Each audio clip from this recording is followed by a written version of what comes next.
चलिए स्टार्ट करेंगे, सब शांत। हेडिंग बताओ क्या लिखा है। Employ stock option scheme. मैं इसे शॉर्टकट में ESP, sorry, ESOP। E represent करता है एम्प्लॉय, एस रिप्रेजेंट करता है स्टॉक, ओ रिप्रेजेंट करता है ऑप्शन। लेकिन मैंने तो पी लिखा, पी फॉर प्लान। स्कीम बोलेंगे प्लान बोलेंगे एक ही बात है। स्कीम प्लान एक ही बात है। आपकी बुक कभी कभी प्लान बोलेगी, आपकी ही बुक कभी कभी स्कीम बोलेगी, तो डरना नहीं, एक ही बात है, ठीक है। या फिर इसको क्या बोल दूंगी ये, ठीक है, बचपन से सॉब सॉब बोल रहे हैं है ना, तो सॉब ही बोलो। पी फॉर प्लान या फिर एस फॉर स्कीम। है क्या, एम्प्लॉय को स्टॉक वाला ऑप्शन दिया जा रहा है। हम आईटेक्स कंपनी, ठीक है, तुम सब मेरे एम्प्लॉय, तुम सब मेरे एम्प्लॉय। मैं तुम्हें मोटिवेट करना चाहती हूँ। यार ये एम्प्लॉय क्या होते हैं ना, इन्हें ना हाइक चाहिए। क्या चाहिए, इंक्रीमेंट चाहिए, सैलरी इनको बढ़ानी है। तो ये लालची किस्म के लोग होते हैं, है ना, कि भाई यहाँ अभी हमें 15 लाख मिल रहा है, दूसरी कंपनी ने हमें ऑफर कर दिया 22 लाख, तो क्या करेंगे हम, तुरंत छोड़कर जाएंगे। नोटिस पीरियड है भाई, नोटिस पीरियड तक काम करेंगे, नोटिस डाल देंगे, छोड़ने वाले। क्यों छोड़ने वाले भैया, अच्छा ऑफर मिल चुका है, 22 लाख की जॉब में हमें जाना है। तो कंपनी को भी तो पता है ना, कंपनी को भी पता है कि भैया एम्प्लॉय आज है लेकिन परमानेंट तो नहीं है। तो कंपनी ना अलग अलग तरीके से अपने एम्प्लॉय को अट्रैक्ट करती है। कंपनी क्या करती है, अलग अलग तरीके से अपने एम्प्लॉय को अट्रैक्ट करती है, ताकि क्या हो, एम्प्लॉय कंपनी छोड़कर ना जाए, ठीक है। तो ऐसे बहुत सारे तरीके होते हैं, उसमें से एक तरीका होता है एम्प्लॉय स्टॉक ऑप्शन प्लान। अब दो कंसेप्ट होते हैं, एम्प्लॉय स्टॉक ऑप्शन प्लान और एक होता है स्वेट इक्विटी। क्या ये दोनों का नाम सुना है क्या, स्वेट इक्विटी, समझना। ये दोनों के दोनों शेयर किन्हें दिए जा रहे हैं, एम्प्लॉयज को। किसको दिए जा रहे हैं, एम्प्लॉयज को। स्वेट इक्विटी और इसॉप दोनों के दोनों एम्प्लॉय को दिए जा रहे हैं, लेकिन दोनों में एक डिफरेंस है, दोनों में एक डिफरेंस है, ठीक है। चलिए एग्जाम्पल समझते हैं। रक्षिता दी, ओमकार भैया हमारी कंपनी में बहुत टाइम से काम कर रहे हैं, ठीक है। रक्षिता दी और ओमकार भैया हमारी कंपनी में बहुत टाइम से काम कर रहे हैं, तो उन्होंने अपना खून पसीना लगाया है हमारी कंपनी में, स्वेट इक्विटी। तो क्योंकि ये हमारी कंपनी में बहुत टाइम से है, पास्ट एम्प्लॉयज को दे रहे हैं हम, पुराने एम्प्लॉयज को दे रहे हैं, क्योंकि इन्होंने अपना खून पसीना दिया है हमारी कंपनी को, तो हम इन्हें देंगे रिवॉर्ड। हम इन्हें क्या देंगे, रिवॉर्ड। आपकी पास्ट मेहनत का, आपने अभी 10 साल हमारी कंपनी को दिए हैं, हमारी कंपनी को आगे बढ़ाने में आपका बहुत बड़ा रोल है, तो आज तक जो आपने हमें मेहनत दी, जो आपने हमारे लिए काम किया, तो उसका हम आपको क्या देंगे, रिवॉर्ड। रिवॉर्ड क्या देंगे, हम आपको ओनरशिप देंगे। हम आपको कुछ भी दे सकते, 10% दे सकते, 12, जितना देना चाहते हो दे दो, ठीक है, लिमिट होती है हर चीज की, बट ऑब्वियस है। मैं आपको 10% इक्विटी दे रही हूँ। अब ओमकार भैया और रक्षिता दी को हमने एक तरीके से लालच दिया है, हमारी कंपनी को छोड़ के मत जाओ, ठीक है, काम और शिद्दत से करोगे। क्यों काम और शिद्दत से करोगे, कि भैया मालिक है, इससे आने वाला प्रॉफिट तो कल को उसका 10% किसको मिलने वाला है, उन्हीं एम्प्लॉयज को मिलने वाला है। तो स्वेट इक्विटी मतलब एम्प्लॉय को दिया जा रहा है, लेकिन कौन सा एम्प्लॉय को दिया जा रहा है, पास्ट पुराने एम्प्लॉय को दिया जा रहा है, वो एम्प्लॉय जिसने एक्चुअल में अपना पसीना बहा दिया है, इसलिए इसका नाम क्या है, स्वेट इक्विटी शेयर। इसका नाम क्या है, स्वेट इक्विटी शेयर्स। और क्या दिया जा रहा है, इक्विटी दिया जा रहा है, ओनरशिप दी जा रही है एज अ रिवॉर्ड, कि भैया आपने मेहनत दी है, हम आपको इक्विटी दे रहे हैं बिना स्वार्थ के। क्या ये बात समझ में आए, स्वार्थ तो है वैसे, ठीक है। दूसरा इसॉप, नए एम्प्लॉय, ये 5-6 बच्चे, ठीक है, ये मेरे न्यू न्यू एम्प्लॉय है। मुझे मालूम है कि ये एम्प्लॉय बहुत टैलेंटेड है, ये कंपनी में अगर बने रहेंगे, ये कंपनी में अगर बने रहेंगे तो मेरी कंपनी बहुत ग्रो करेगी। तो इन एम्प्लॉय को मैं कहीं नहीं जाने देना चाहती, तो मैं इनके साथ क्या कर लूंगी, इनको स्वेट इक्विटी नहीं दूंगी। स्वेट इक्विटी तो किसको दिया जा रहा है, जिसने पसीना बहा दिया है। नए एम्प्लॉयज हैं, नए लोग हैं, मैं इन्हें रोकना चाहती हूँ, तो चलो मैं इनको शेयर्स देती हूँ, मैं इनको शेयर्स देती हूँ। लेकिन जो ये शेयर्स होंगे ना, कंडीशन रखूंगी। फॉर एग्जाम्पल दे रही हूँ, 5 साल, अगर आपने मेरी कंपनी में 5 साल तक काम किया, मर्जी है, ये 5 साल की जगह मैं कुछ भी कर सकती हूँ, 3 साल भी कर सकती हूँ, मेरी मर्जी, कंपनी की अपनी अपनी मर्जी। चलो 3 साल, अगर तुम मेरी कंपनी में 3 साल तक काम करोगे, तो ESOP आपको मैं दे दूंगा। मतलब कि इन एम्प्लॉयज को मैंने क्या कर दिया, 3 साल के लिए क्या कर दिया, बाउंड कर दिया। अगर 3 साल तक काम करोगे तो आपको शेयर्स मिलेंगे। क्या दोनों में डिफरेंस समझ में आ रहा है? एक टाइप का जो शेयर है वो क्या बोल रहा है कि भाई आपने मेहनत कर ली है, उसका हम आज ही के आज आपको दे रहे हैं। ESOP में क्या बोला जा रहा है, ESOP में क्या बोला जा रहा है, 3 साल तक और काम करो, आज तुम्हारी ज्वाइनिंग हो चुकी है, हमें तुम्हारा काम बहुत पसंद आ रहा है, हम आपको रिटेन करना चाहते हैं, हम आपको रोकना चाहते हैं। तो अगर 3 साल तक आप हमारी कंपनी में काम करोगे तो हम आपको आज ही बता दें, आज ही हम आपको बता दे रहे हैं, 3 साल बाद आपको ये वाले शेयर्स मिलेंगे। इन 3 सालों में काम कर कर आपको समझ में आ जाएगा कंपनी की वैल्यू बढ़ रही है, तो आप कहोगे नहीं यार बने रहते हमें शेयर्स मिलेंगे। आपको लगेगा नहीं यार हमें शेयर का लालच नहीं है, आप 2 साल में छोड़ के चले जाओ, ये ऑप्शन आपको नहीं मिलेगा। तो अब जो हम टॉपिक पढ़ने वाले हैं वो पढ़ने वाले हैं क्या, ESOP। आज दोनों टॉपिक पढ़ेंगे, ESOP पढ़ेंगे, सेट पढ़ेंगे, ताकि उसमें आपको मेजरली डिफरेंस समझ में आ गए। तो क्या अभी बेसिक डिफरेंस समझ में आया? तो आज का जो टॉपिक है, आज का टॉपिक क्या है हमारा, अभी जो पहला टॉपिक पढ़ रहे हैं एम्प्लॉय स्टॉक ऑप्शन स्कीम। चलिए इसको अब शॉर्ट में समझे। नाम फिर से, एम्प्लॉय स्टॉक ऑप्शन स्कीम बोलो, प्लान बोलो, एक ही बात है। पहला टर्म है एम्प्लॉय, एम्प्लॉय को दिया जा रहा है। पहला टर्म क्या है, एम्प्लॉय, एम्प्लॉय को दिया जा रहा है। क्या दिया जा रहा है, स्टॉक, शेयर मतलब शेयर एक सिंगल होता है, स्टॉक मतलब बंच ऑफ शेयर्स। क्या दिया जा रहा है, ऑप्शन। ये ऑप्शन है, जरूरी नहीं है आपको ये शेयर्स लेना ही है। 3 साल तक काम करोगे, 3 साल तक काम करोगे तो ये शेयर तुम्हारा, 3 साल तक काम किया शेयर तुम्हारा, 2 साल में छोड़ दिया तो आपने ऑप्शन को रिजेक्ट कर दिया है, तो इसलिए ये ऑप्शन है। अगर एम्प्लॉय को लेना है लो, लेकिन हमारी कंडीशन ही क्या है, 3 साल तक काम करने की। अगर आप 3 साल तक काम नहीं करते हैं तो आपको शेयर्स बिल्कुल नहीं मिलने वाले हैं, कुछ भी नहीं मिलने वाला है। तो आओ इसकी अब पहले डेफिनेशन समझेंगे। आईटेक्स कंपनी, एक्चुअली जब मैं कंसेप्ट पढ़ाऊंगी तो ऑटोमेटिकली कुछ चीजें कवर हो जाएंगी, थोड़ी देर से लूंगी, है ना। कंसेप्ट पढ़ा लो पहले। आईटेक्स कंपनी इशू कर रही है, कौन इशू कर रही है, आईटेक्स कंपनी। किसे इशू कर रही है, एम्प्लॉय को कर रही है। एम्प्लॉय कौन हो सकता है, बताओ एम्प्लॉय कौन हो सकता है। एम्प्लॉय डायरेक्टर हो सकता है। मतलब ESOP क्या है, ESOP एक शेयर है जो एम्प्लॉय को दिया जाता है। एम्प्लॉय से मतलब हमारा क्या है, डायरेक्टर, कंपनी का कोई भी ऑफिसर, और नॉर्मल एम्प्लॉय जो ऑफिसर के नीचे, मतलब सारे टाइप के लोग कवर हो गए, बड़े से छोटा हर कोई कवर हो गया। तो ESOP क्या है, ESOP क्या है, कंपनी इशू करती है, ठीक है। या फिर कौन इशू कर सकता है, होल्डिंग कंपनी इशू कर सकती है, या तो सब्सिडी कंपनी। चलिए थोड़ा सा समझते हैं। ये है आईटेक्स कंपनी, ये है आईटेक्स कंपनी। इस आईटेक्स कंपनी की एक क्या होगी, होल्डिंग कंपनी। इस आईटेक्स कंपनी की क्या होगी, एक सब्सिडी कंपनी। तो टोटल कितनी कंपनीज होगी। तो ESOP क्या है, ESOP क्या है, वो है जो आईटेक्स कंपनी इशू कर रही है, किसको, अपने डायरेक्टर को, अपने डायरेक्टर को, या फिर अपने ऑफिसर को, या फिर अपने एम्प्लॉयज को। क्या ये बात समझ में आ रही है। या फिर आईटेक्स कंपनी इशू कर रही है होल्डिंग कंपनी के डायरेक्टर को, होल्डिंग कंपनी की डायरेक्टर को, ऑफिसर को, एम्प्लॉय को। या फिर आईटेक्स कंपनी इशू कर रही है किसको, सब्सिडी कंपनी के डायरेक्टर को, सब्सिडी कंपनी के एम्प्लॉय को, सब्सिडी कंपनी के ऑफिसर को। क्या ये बात समझ में आ रही है, क्या ये बात समझ में आ रही है। तो आईटेक्स कंपनी या फिर होल्डिंग कंपनी के या शेयर होल्डर कोई भी कर सकता है एक दूसरे के, क्योंकि है तो सब जुड़े हुए। किन्हें दिया जा रहा है, इन 3 लोगों को। कि ये 3 लोग याद हो रहे हैं, director, officer, employ. To purchase share, to purchase share, क्या बोला जा रहा है कि तुम हमारी कंपनी के शेयर खरीदो। जब एम्प्लॉय को दिया जा रहा है थोड़ा सा मार्केट के कंपैरिजन कम दोगे कि नहीं दोगे, ठीक है, वैल्यू वाइज कम दोगे कि नहीं दोगे। तो बोला जा रहा है भैया शेयर खरीदो, लेकिन कब खरीदेंगे, कब खरीदेंगे, फ्यूचर डेट। मेरे एग्जाम्पल में मेरी फ्यूचर डेट क्या है, 3 साल। 3 साल तक काम करो, 3 साल तक काम करो, आपको 3 साल बाद ये शेयर्स मिलेंगे, फ्यूचर में मिलेंगे, ठीक है। प्राइस पहले से डिसाइडेड है, क्या लिखा है, pre determine price. Pre determine का मतलब क्या, पहले से ही डिसाइडेड है प्राइस। आज हम आपको 100 रुपए में दे रहे हैं, लेकिन आप जानते हो कंपनी ग्रोइंग है, 3 साल बाद शायद इसकी वैल्यू 50,000 हो जाए, कुछ भी हो सकता है ना। और देखो एम्प्लॉय काम करते करते वो उसी कंपनी में काम कर रहे हैं ना, वो भी तो नजर रखेगा कंपनी की वैल्यू में।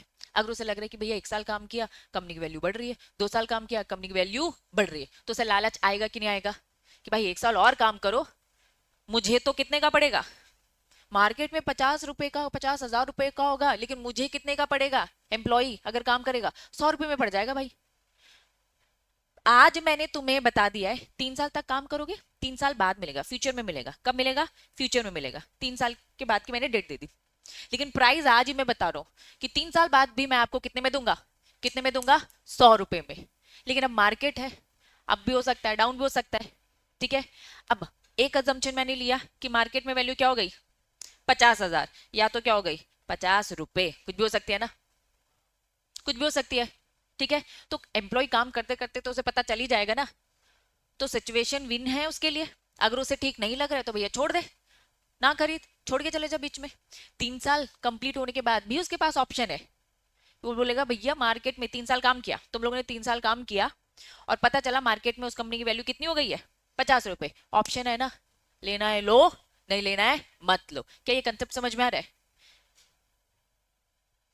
आपकी बुक में बस मैंने अच्छे प्रेजेंटेशन बताया। हम पढ़ रहे कंपनीज एक्ट 2013, सेक्शन कौन सा, सेक्शन 62। कैसे रीड करते बताओ, section 62 sub section 1 clause A, ये सेक्शन 62 है, सब सेक्शन 1 क्लॉज ए। साथ में पढ़ेंगे रूल्स। सबसे पहले इन्होंने डेफिनेशन दी, जो डेफिनेशन मैंने अभी आपको पढ़ाई, देखो खुद ही उन्होंने पी फॉर प्लान बताया। हाँ, कुछ गलत है, हाँ बी है, क्योंकि ए तो हम कल पढ़ चुके थे। गलत है, ये नालायक है बुक। चलो बी क्लॉज है, वेरी गुड। डेफिनेशन सेम, आ जाओ। सेक्शन 2 सबसेक्शन 37 रीड कर रही हूँ। Employ stock option means option given, ये एक ऑप्शन होता है। एम्प्लॉय स्टॉक ऑप्शन एक ऑप्शन होता है जो किसको दिया जा रहा है, टू, सबसे पहला किसको दिया जा रहा है, डायरेक्टर्स को। किसको दिया जा रहा है, ऑफिसर्स को। किसको दिया जा रहा है, एम्प्लॉयज। किसके डायरेक्टर ऑफिसर एम्प्लॉय है, किसके हैं, पहला टर्म कंपनी या फिर इट्स होल्डिंग कंपनी या फिर इट्स सब्सिडरी कंपनी या कंपनीज इफ एनी, अगर है तो। जो ये दिया जा रहा है इन डायरेक्टर एम्प्लॉय इन सबको राइट टू परचेज के लिए बोला जा रहा है। साफ लिखा है at the future date at a predetermined price. तो अगर मैंने आपसे पूछा कि एम्प्लॉय स्टॉक ऑप्शन प्लान क्या है, मुझे सारे टर्म्स चाहिए। एम्प्लॉय स्टॉक ऑप्शन प्लान, ठीक है। इसॉप क्या है, इसॉप एक ऑप्शन है, इसॉप एक ऑप्शन है। ये ऑप्शन दिया जाता है director officer employees of company and its holding company subsidiary company, फिर टू परचेज शेयर, ठीक है, at future date at predetermined price. Concept clear है? बस बच्चों पूरे नंबर पाने के लिए बस पूरी बातें लिखनी होती है। अब हम ना खा जाते हैं, हम क्या खाते हैं, हम प्री डिटरमाइंड प्राइस खा जाएंगे, या फिर प्री डिटरमाइंड प्राइस नहीं, हम क्या लिखेंगे, एडवांस प्राइस। हम इतनी जनरल प्राइस, इतना जनरल टर्म यूज करेंगे कि भैया इसकी जो प्राइस होती है ना एडवांस में डिसाइड हो जाती है। अरे भाई प्री डिटरमाइंड प्राइस लिख लोगे तो क्या तुम्हारी पेन घिस जाएगा क्या? तुम्हें जनरल टर्म यूज नहीं करना है। हम आंसर लिखते टाइम पर बहुत ये मिस्टेक्स करते हैं, फिर हमें पूरा कंसेप्ट में इश्यू होता है।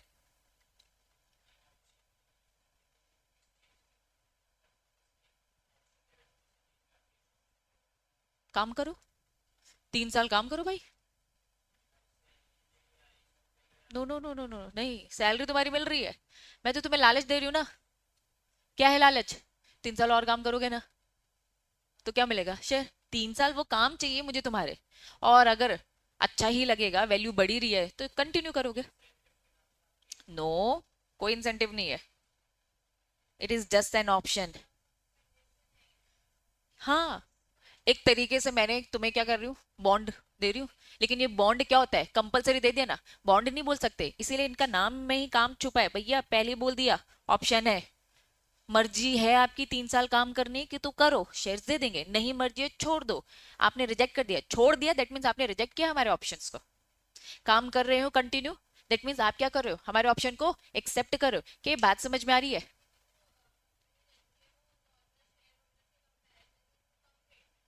हाँ, कम रेट कैसे हो रहा है, मार्केट में आज 100 रुपए का ही है, लेकिन मैं कब दूंगी, 3 साल बाद खरीदना है ना, लेकिन 100 में ही मिलेगा।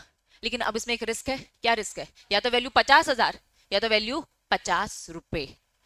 आज मेरी कंपनी की 100 रुपए की वैल्यू होती है, इसलिए डिस्काउंट में इसॉप नहीं लिखा था, डिस्काउंट में क्या लिखा था, सेट लिखा था, अगर याद हो, है ना। आज मेरी कंपनी का 100 रुपए, लेकिन 3 साल बाद कुछ भी हो सकता है।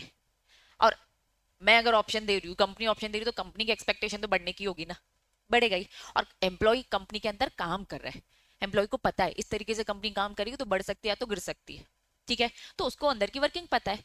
तो भाई साफ मैं कहूंगी एम्प्लॉय के साथ लिए तो एडवांटेज ही है ना, एम्प्लॉय के लिए क्या दिख रहा है, एडवांटेज है। लेकिन अगर काम नहीं ठीक लग रहा है कि नहीं यार ज्यादा हाइक दूसरी कंपनी में मिल सकता है, तो वो जा सकता है, कोई इशू नहीं। लेकिन ये कंपनी के बस पैतरे हैं, तरीके हैं अट्रैक्ट करने के, लालच देने के, भैया तुम रुके रहो, ये कंपनी की बस ट्रायल है कि रुक गए तो कंपनी का फायदा है, क्योंकि कंपनी का फायदा है ना, अच्छे एम्प्लॉयज चाहिए उसे, इसलिए उन्होंने तुम्हें ऑप्शन दिए। समझ में आया? पक्का? और कोई डाउट? चलो, ये कंसेप्ट समझ में आ गया? हाँ।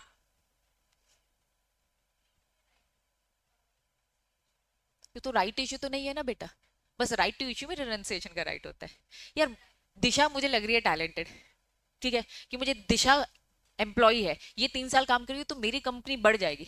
दिशा बोलेगी नहीं नहीं दीदी, मेरा ना एक भाई है क्या भाई सही में? नहीं है ना, चलो फिर सही एग्जाम्पल बना है। एक भाई है, बहुत नालायक है, कुछ काम नहीं करता, मैं सोच रही हूँ 3 साल तक वो काम करे। भाई मुझे उसका भाई चाहिए क्या, वो नालायक जो काम नहीं करता? मेरा पर्पस क्या है, तुमसे काम करा ना, तुम टैलेंटेड हो। तुम अगर इसे रिनाउंस कर दोगे तो कोई भी आकर बैठ जाएगा यहाँ पर, नहीं। रिनाउंस करने का राइट बस राइट इशू में रहता है, और इसके अलावा कहीं नहीं रहता है, ठीक है? समझ में आ गया? और लॉजिक समझो, इसकी जगह पे कोई नालायक बैठ जाएगा, क्या मैं बैठने दूंगी? नहीं, ऑप्शन तुमको तुम्हारे अलावा किसी और को नहीं मिलेगा। डन? चलो आ जाओ, स्टार्ट करेंगे। कंपनीज एक्ट, कंपनीज एक्ट किसको लगता है? Unlisted company. अगर पब्लिक कंपनी है और प्राइवेट कंपनी है, लेकिन ये पब्लिक कंपनी कौन सी, ये पब्लिक कंपनी कौन सी? अनलिस्टेड। और प्राइवेट कंपनी हमेशा क्या होती है? अनलिस्टेड। तो इन्होंने कहा कि भैया इस टाइप के शेयर इशू करने के लिए पब्लिक कंपनी को क्या करना पड़ेगा? स्पेशल रेजोल्यूशन पास करना पड़ेगा। मतलब ये जनरल मीटिंग मैंने कराई और मैं कह रही हूँ कि यार ओमकार भैया और अक्षिता दी एकदम न्यू न्यू आए हैं, ठीक है, इनको मैं सोच रही हूँ कि चलो ये सौंप दूं, तुम लोग से पूछ लूं दे दूं क्या? तुम बोलोगे दीदी नहीं, मैं नहीं दे सकती। तुम बोलोगे हाँ, ये कैसे डिसाइड आएगा, कैसे डिसाइड होगा? एसआर 75% की वोटिंग के थ्रू ये डिसाइड होगा। कंपनी अगर प्राइवेट कंपनी है तो उन्होंने क्या बोला? ऑर्डिनरी रेजोल्यूशन, मतलब 51% से डिसाइड हो जाएगा। लेकिन अगर आपकी कंपनी लिस्टेड है, अगर आपकी कंपनी क्या है? लिस्टेड। और लिस्टेड कंपनी हमेशा कौन सी होती है? Public company. पब्लिक कंपनी में जनता का हित है, पब्लिक इंटरेस्ट है, तो इनको बोला भैया तुम्हारा काम तो क्या होगा? एसआर। या फिर सिंपल लैंग्वेज में बोल सकती हूँ, एक तरफ पब्लिक कंपनी है और एक तरफ क्या है? प्राइवेट। पब्लिक कंपनी लिस्टेड हो चाहे अनलिस्टेड, इनका काम तो हमेशा एसआर से, प्राइवेट कंपनी का काम ओआर से। कंसेप्ट क्लियर है? पक्का? चलो, अब पूरे इसॉप के सिस्टम को समझने के लिए आपको ये कुछ 4 वर्ड समझने पड़ेंगे। अगर ये 4 वर्ड टर्म्स अगर आपको समझ में आ गया तो इस आपका पूरा कंसेप्ट आपको समझ में आ जाएगा। सीएफ में कहा पूरा दे रखा है, ये जो अभिषेक सर पढ़ा रहे हो उसमें ना? हाँ, पूरा प्रैक्टिकल है। इसलिए देखो कल ही सर ने तुम लोग के साथ डिस्कस किया था, अगर तुम लोग को याद हो, कि भैया दोनों साथ में पैरेलल ही चलता है, थ्योरी यहीं पढ़ते हो प्रैक्टिकल वहां करते हो, तो ठीक है। चलो आ जाओ, लाइफ साइकिल, किसकी लाइफ साइकिल सीखने वाले हो? इसॉप। अब पूरा पहले सिस्टम समझो होता कैसे। सबसे पहले मैं कंपनी, तुम लोग वो एम्प्लॉइज, ठीक है, मैं कंपनी हूं, मुझे तुम सारे एम्प्लॉइज को रोकना है, ठीक है। चलिए 5 साल का एग्जाम्पल लेते हो, कितने साल रोकने का सोचा मैंने? 5 साल। 5 साल मुझे आपको रोकना है, ठीक। तो पहले मैं आपको ऑप्शन दूंगी, पहले मैं आपको ऑप्शन दूंगी। तो ऑप्शन क्या हो रहा है? दिया जा रहा है ग्रांट, ठीक है, receive the right grant by the company to the employees. तो कहीं भी ग्रांट आएगा तो क्या समझ में आ जाएगा? ग्रांट मतलब क्या? कंपनी एम्प्लॉइज को ऑप्शन दे रही है। नेक्स्ट, अर्न दी राइट, क्या लिखा है? वेस्ट। बार बार आप देखोगे vesting period, vesting period, vest लिखा होगा, ठीक है। अब मेरे एग्जाम्पल में मैं कितने साल का आपको देने का प्लान कर रही हूँ? 5 साल तक। अभी नया किया है ना 5 साल। चलो, तो मैंने आपको ऑप्शन दिया कि भाई आओ मेरी कंपनी के शेयर्स लो, लेकिन ये शेयर्स आपको मिलेंगे 5 साल। तो ये 5 साल तक मैं बोल सकती हूँ ये वेस्टिंग पीरियड है। अगर मैं आपसे पूछूं वेस्टिंग पीरियड क्या है, कितने साल तक काम करना होगा, ऐसे नहीं लिखा होगा कितने साल तक काम करना होगा, लिखा होगा वेस्टिंग पीरियड। तो वेस्टिंग पीरियड मतलब क्या? 5 साल मेरे एग्जाम्पल में। Now the time to earn by the employ through the continuous working. अगर वो लगातार काम करेगा, लगातार कितने साल तक? 5 साल तक, 5 साल तक काम करेगा, तो ये ऑप्शन उसको मिलेगा। ग्रांट मतलब मैंने ऑप्शन दिया, आज तुम्हारे हाँ ना बोलने से कोई फर्क नहीं पड़ता। हाँ ना किससे डिसाइड होगा? 5 साल तक काम किया, हाँ है। 3 साल में छोड़ दिया, 2 साल में छोड़ दिया, ना है। आज का ओरल कमिटमेंट नहीं चाहिए मुझे, मुझे एक्चुअल में देखना है कि भैया आप कंटिन्यू काम कर रहे हो कि नहीं। ठीक है, चलो। Exercise, after some duration employ exercise the right. तुमने कहा दीदी 5 साल हो गए हो, 5 साल हो गए, अब तुम मेरे पास आओगे उस ऑप्शन को एक्सरसाइज करने, उस ऑप्शन को एक्सरसाइज करने मतलब कि आओगे दीदी, याद करो आपने 5 साल पहले बोला था कि अगर हम कंपनी में बने रहेंगे तो आप हमें ये शेयर्स दोगे। तो एक्सरसाइज करना मतलब कि उन इसॉप के शेयर्स को लेने आना। तुमने देखा मार्केट में 100 रुपए की वैल्यू 50 हो गई है, क्या एक्सरसाइज करोगे? नहीं करोगे, नहीं आओगे। आपने कहा कि नहीं 50 नहीं है, कितनी वैल्यू हो गई है? 50,000, तो क्या एक्सरसाइज करोगे? तो एक्सरसाइज करना मतलब क्या?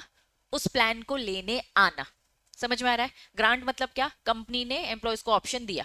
वेस्ट मतलब क्या? वेस्टिंग पीरियड, वो जो 5 साल आपको काम करना है। 5 साल काम करने के बाद 2 ऑप्शन है आपके पास, आओगे या फिर नहीं आओगे। काम करने के बाद भी तो आ सकते हो, नहीं आ सकते हो ना, ऑप्शन है। अगर आते हो दैट मीन्स 50,000 वैल्यू हो चुकी है। नहीं आ रहे हो मतलब आपकी वैल्यू क्या है? कम हो चुकी है, मत आओ। एक्सरसाइज करना मतलब आ गए हो लेने। चलो, फाइनली कंपनी, आप जब आप आ गए हो मैं आपको ऐसे उठा के सर्टिफिकेट दे दूंगी, ये हुआ शेयर आपका। तो इसके लिए टर्म यूज किया जाता है सेल। इसके लिए टर्म यूज किया जाता है sell. Now the company issue the share to the employ. अब मुझे बताओ कि ये 4 वर्ड समझ में आ रहे हैं? पक्का? ग्रांट मतलब क्या? ये प्लान मैंने आपको दिया। वेस्ट मतलब क्या? वेस्टिंग पीरियड, टाइम पीरियड जिसमें आप ये काम करोगे। एक्सरसाइज मतलब क्या? पूरा खत्म होने के बाद ऑप्शन है। एक्सरसाइज मतलब आ गए हो, हाँ बोल दिया आपने, एक्सरसाइज कर रहे हो मतलब मैं कहूंगी प्लान को, ऑप्शन को ऑप्ट कर रहे हो, ले रहे हो, एक्सरसाइज। अब कंपनी आपको दे रही है, मतलब इश्यू कर रही है, प्रिंट करके दे रही है share certificate, that means company आपको सेल कर रही है। वो ऑप्शन जो उसने पहले बोला था वो आज फाइनली दे रही है। लेकिन किस वैल्यू में देगी जरा मुझे बताओ? वैल्यू क्या होगी? 100 रुपए ही होगी, क्योंकि पहले से 5 साल पहले प्रॉमिस कर दिया था। Pre determined price. समझ में आ रहा है? अगर ये वर्ड समझ में आ गए हैं, अब आप इस के सारे कंसेप्ट पढ़ोगे, क्योंकि उस कंसेप्ट में ना ये टर्म बस बीच बीच में यूज कर देते हैं। तो अब आप लैंग्वेज को समझ पाओगे। ठीक, चलो। इस लैंग्वेज को समझने से पहले एक चीज और समझना है। हम बार बार बोल रहे हैं एम्प्लॉय को देना, डायरेक्टर और कौन है? ऑफिसर। और कौन है? एम्प्लॉय। पर्पस क्या है? ये क्यों दे रही हूं मैं एम्प्लॉयज को, जरा बताओ लॉजिक क्या है, पर्पस क्या है? यहीं रुके रहे 5 साल तक काम करेंगे भैया, मेरी कंपनी बढ़ जाएगी। तुम तो टैलेंटेड लोग हो, इस कारण से तुम्हें ऑप्शन दिया है। ठीक है, तो किन्हें दिया जाएगा? एम्प्लॉय मीन्स हम किसे दे रहे हैं? ये परमानेंट लोगों को ही देंगे ना, कि टेम्परेरी को देंगे? आज आ रहे कल चले जाएंगे भैया, तुम कल चले जाओगे तो 5 साल तक कैसा काम करोगे तुम? हम उन्हीं एम्प्लॉयज को देंगे जो परमानेंट होने, कुछ होते प्रोविजनल बेसिस में, कुछ होते हैं टेम्परेरी बेसिस में तुमको रखा है। ये ऑप्शन किसको दिया जाएगा? परमानेंट एम्प्लॉय को। वो परमानेंट एम्प्लॉय हो सकता है कहाँ काम कर रहे हो, इंडिया में काम कर रहे हो या फिर इंडिया के बाहर। हो सकता है मेरी ब्रांचेस बाहर भी हो, तो इंडियन एम्प्लॉय भी हो सकते हैं, और मेरी कंपनी के फॉरेन, बाहर, आउटसाइड है। ठीक है, तो परमानेंट एम्प्लॉय कहाँ का हो सकता है? इंडिया का भी हो सकता है और आउटसाइड का भी। एम्प्लॉय से मतलब क्या है? डायरेक्टर भी क्या होता है? एम्प्लॉय होता है। डायरेक्टर वेदर क्या लिखा है? WTD, whole time director. नाम से काम समझने का हमेशा ट्राई करना चाहिए। होल टाइम डायरेक्टर टर्म से क्या समझ में आ रहा है? पूरे टाइम जो डायरेक्टर काम करता है, सुबह आ जाता है शाम को जाता है, पूरा टाइम, पूरा 100% उसने इसी कंपनी को दे रखा है, पूरा दिमाग इसी में लगाता है, होल टाइम डायरेक्टर। ठीक है, चलिए। और नॉट डायरेक्टर कौन सा? जो होल टाइम डायरेक्टर हो भी सकता है और नहीं भी, जो पार्ट टाइम आता है, जो आधे टाइम के लिए आता है, जो कभी कभार आता है। एक्सक्लूड कर दिया, किसको एक्सक्लूड कर दिया? Independent director. तो चलो समझते हैं ये इंडिपेंडेंट डायरेक्टर कौन होता है। इंडिपेंडेंट डायरेक्टर वो डायरेक्टर होता है जो कंपनी से अलग होता है। इसको काम क्या होता है? होल टाइम जो डायरेक्टर है ना, इसके काम को चेक करना, इसके काम को चेक करना। ये होल टाइम डायरेक्टर अपना रिस्पॉन्सिबिलिटी, अपना काम अच्छे से कर रहा है कि नहीं कर रहा, उसके लिए आता है हमारा इंडिपेंडेंट डायरेक्टर। नाम ही इसका इंडिपेंडेंट क्यों रखा है? क्योंकि इस कंपनी से उसका कोई रिश्ता नाता नहीं है, कोई रिश्ता नाता नहीं है, वो इंडिपेंडेंट है। और इंडिपेंडेंट है इसीलिए वो इस डायरेक्टर के काम को चेक कर पाएगा। रॉकी सर, मैं और अभिषेक सर, हम तीनों यहाँ पे होल टाइम डायरेक्टर, हम तीनों यहाँ पे क्या है? Whole time director. अब हमारे काम को चेक करने के लिए क्या अभिषेक सर की वाइफ हमारे काम को चेक कर सकती है क्या? उनको हम इंडिपेंडेंट डायरेक्टर बना दे? नहीं। क्या वो इंडिपेंडेंट है? जब अभिषेक सर डायरेक्टर है तो क्या वो हमारी गलती निकाल पाएंगे? इंडिपेंडेंट डायरेक्टर का काम क्या है? हमारे काम को चेक करो, कोई गलती है तो भैया शेयर होल्डर के सामने रखो कि भैया देखो ये सही काम नहीं कर रहे। रिलेशन में नहीं होना चाहिए। इंडिपेंडेंट टर्म ही हम क्यों यूज कर रहे हैं? इसका कंपनी के डायरेक्टर से कोई रिलेशन नहीं है, एकदम आउटसाइडर हमें चाहिए। साक्षी मैम क्या रिश्तेदारी में कहीं है क्या? और लॉ में दोस्ती यारी की तो कोई बात ही नहीं करी है, तो क्या साक्षी मैम को रख सकते हैं? हाँ, साक्षी मैम को इंडिपेंडेंट डायरेक्टर बनाया जा सकता है क्योंकि वो रिश्तेदारी में नहीं है, दोस्ती में है, वो हमारे फ्रेंड सर्कल में। क्या ये बात समझ में आ रही है? तो इन्होंने कहा कि भैया हम ना एम्प्लॉय को यहाँ रोके रखना चाहते हैं। हमारा पर्पस क्या है? पर्पस क्या है बताओ? इस जॉब में हमारा मेन पर्पस क्या है? एम्प्लॉयज को नहीं जाने देना, हमारा ये ट्राई है ना। लेकिन ऑप्शन दे रहे भैया, रुकना है रुको, नहीं रुकना मत रुको। तो ये ऑप्शन इंडिपेंडेंट डायरेक्टर को देंगे क्या? इंडिपेंडेंट डायरेक्टर बोलेंगे नहीं नहीं तुम मत जाओ, ये तो ज्यादा कंपनी का सगा नहीं हो जाएगा। हम तो चाहते हैं इंडिपेंडेंट डायरेक्टर दूर रहे इन सबसे, ताकि वो ज्यादा सगा ना हो और काम को अच्छे से चेक कर सके। तो एम्प्लॉय से मतलब क्या है? परमानेंट एम्प्लॉय, चाहे वो इंडियन हो या फिर आउटसाइड हो इंडिया के। डायरेक्टर से मतलब क्या है? होल टाइम हो भी सकता है और पार्ट टाइम भी हो सकता है, लेकिन इंडिपेंडेंट डायरेक्टर को नहीं दिया जाएगा कि भैया तू 5 साल तक बना रहे। बदल सकते हैं हम, ठीक है। Next, employ. एम्प्लॉय जो डिफाइन किया है ए क्लॉज में, जो डिफाइन किया बी क्लॉज में, जरा लैंग्वेज पढ़ो मुझे बताओ, सी वाला पॉइंट पढ़ो। वो एम्प्लॉय जो ए और बी में दे रखा है, उनकी सब्सिडरी और उनकी होल्डिंग, वो सब्सिडरी कहाँ की हो सकती है? इंडिया की भी हो सकती है, बाहर की भी। जो मैंने अभी आपको बताया था ना, आईटेक्स कंपनी किसके एम्प्लॉयज को दे सकती है? बस अपने एम्प्लॉयज को दे सकती है। अपनी होल्डिंग कंपनी के भी एम्प्लॉयज को दे सकती है और अपनी सब्सिडरी भी। तो यहाँ पे उन्होंने बस यही बोला है, सब्सिडरी होल्डिंग के ही हम, इन सब्सिडरी होल्डिंग में भी किसको पकड़ेंगे? परमानेंट एम्प्लॉय को। इसमें भी किसको? डायरेक्टर, जो होल टाइम हो भी सकता नहीं भी, लेकिन इंडिपेंडेंट डायरेक्टर नहीं। क्या अब 3 पॉइंट समझ में आ गए? एम्प्लॉय से मतलब हमारा क्या है? इन 3 लोगों से, पहला permanent employ inside outside India, ठीक है। दूसरा डायरेक्टर होल टाइम और नॉट, लेकिन excluding independent director. C point क्या बोलता है? वो सारे एम्प्लॉयज जो ए बी में दे रखे हैं, लेकिन वो सब्सिडी और होल्डिंग के भी हो सकते हैं, जो मैंने आपको डेफिनेशन के टाइम पे ही बता दिया था। ये बता रही थी आपको मैं आईटेस कंपनी का एग्जाम्पल देकर कि आईटेस कंपनी जरूरी नहीं है बस अपने ही डायरेक्टर, ऑफिसर और एम्प्लॉय को दे, ये अपने होल्डिंग के डायरेक्टर को भी दे सकता है, अपने सब्सिडी के भी डायरेक्टर को दे सकता है। ठीक, क्लियर है? बोलो, एम्प्लॉय में कौन कौन आएगा, ये समझ में आया? अब हम पढ़ेंगे एम्प्लॉय में कौन नहीं आएगा। नॉट इंक्लूडेड, पर्पस है कंपनी में रोके रखना। ये कंपनी का प्रमोटर कौन होता है, जरा मुझे बताओ। वो इस कंपनी प्रमोटर। तुम्हें लगता है ये प्रमोटर कहीं छोड़ के जाने वाला है? इसको लालच देने की जरूरत है। पर्पस है भैया एम्प्लॉय को लालच दो, कहीं ना जाए। तो साफ इन्होंने बोला है भैया एम्प्लॉय वो इज अ प्रमोटर, जो प्रमोटर का काम कर रहा है। मैं राकेश अभिषेक सर, हम लोग क्या है? हम लोग क्या है? प्रमोटर है।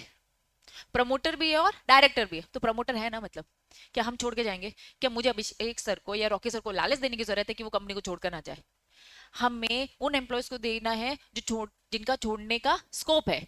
तो प्रमोटर और प्रमोटर ग्रुप, इनको इसॉब नहीं देना है। एम्प्लॉय की डेफिनेशन में ये कवर नहीं होते। कंसेप्ट समझ में आया? वो डायरेक्टर हु इज हिमसेल्फ, या फिर खुद, वो डायरेक्टर जो खुद या फिर डायरेक्टर का रिलेटिव। चलिए मैं कह रही हूँ रॉकी सर, अभिषेक सर, ये दोनों प्रमोटर है, मैं प्रमोटर नहीं हूँ, ठीक है। मैं प्रमोटर नहीं हूँ, लेकिन मैं कह रही हूँ मैं डायरेक्टर हूँ। मैं डायरेक्टर हूँ, लेकिन मैं जो डायरेक्टर हूँ ना, मेरे पास क्या है? मोर देन 10% की इक्विटी शेयर होल्डिंग है। मेरे पास ऑलरेडी 10% से ज्यादा की इक्विटी है। क्या मैं छोड़ के जाने वाली हूँ? भाई अगर मैंने कहा कि ये जो डायरेक्टर है इसके पास 20% की शेयर होल्डिंग है, इसको क्या मोटिवेट करिए? तो ऑलरेडी मोटिवेटेड है ना। हम शेयर ही तो दे रहे थे, इक्विटी तो दे रहे थे मोटिवेट रहने के लिए। तो प्रमोटर को देने की जरूरत नहीं है, क्यों? क्यों वो छोड़कर नहीं जाएगा। डायरेक्टर, डायरेक्टर डायरेक्टर कौन सा? जिसके पास ऑलरेडी 10% से ज्यादा है। ये सब एम्प्लॉय की डेफिनेशन में नहीं आते, क्योंकि बच्चों रीजन समझो, हम इसॉप देके आपको रोकना चाहते हैं। प्रमोटर ऑलरेडी रुका है, वो डायरेक्टर भी ऑलरेडी रुका है जिसके पास खुद 10% से ज्यादा है या फिर उसके रिलेटिव। अब लैंग्वेज थोड़ा मुझे बताओ, क्या लिखा है?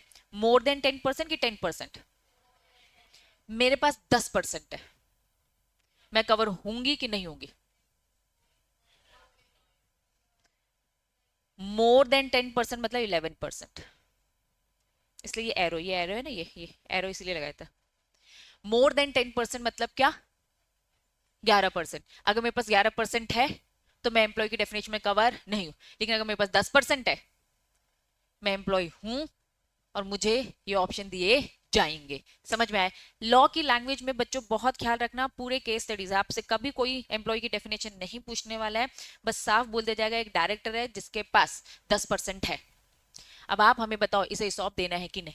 आप खुद से बताओगे एम्प्लॉय की डेफिनेशन, एम्प्लॉय की डेफिनेशन में क्या आता है क्या नहीं आता, और उस लीगल प्रोविजन को ध्यान में रखकर बोलोगे कि देखो मोर देन 10% लिखा है, 10% ही लिखा है, तो क्योंकि 10% वाला एम्प्लॉय की डेफिनेशन में कवर होगा तो इस गिवन केस में यस हम इसे ऑप्शन देंगे। क्या ये बात समझ में आ रही है? केस स्टडी ही आती है कंपनी लॉ में, सीधी सी बात। कोई नॉर्मल क्वेश्चन आएगा कि सॉप क्या आता है, चलो एम्प्लॉय की डेफिनेशन बता दो, ऐसे क्वेश्चन कंपनी लॉ में एग्जिस्ट करते ही नहीं है। ठीक है?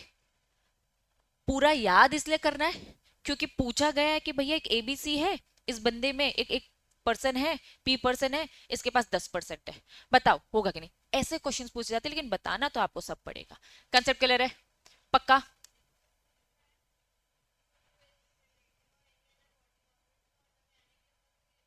रिलेटिव, बॉडी, कॉर्पोरेट, सब कनेक्टेड है ना। अभी तुम्हारी बुक की जो लैंग्वेज में होंगे उसको पूरा डिटेल करूंगी। ठीक है? अभी यहां तक चीजें क्लियर है? आ जाओ। सबसे पहले स्टार्ट करेंगे आपकी बुक की लैंग्वेज। क्या डेफिनेशन समझ में आ गई सॉप की? पढ़ लिया? चलिए नीचे आते। पब्लिक कंपनी में क्या लगेगा? Special resolution. प्राइवेट कंपनी में क्या लगेगा? Ordinary resolution. ये समझ में तो आता है कि इसमें भी कंफ्यूजन है? पूछो।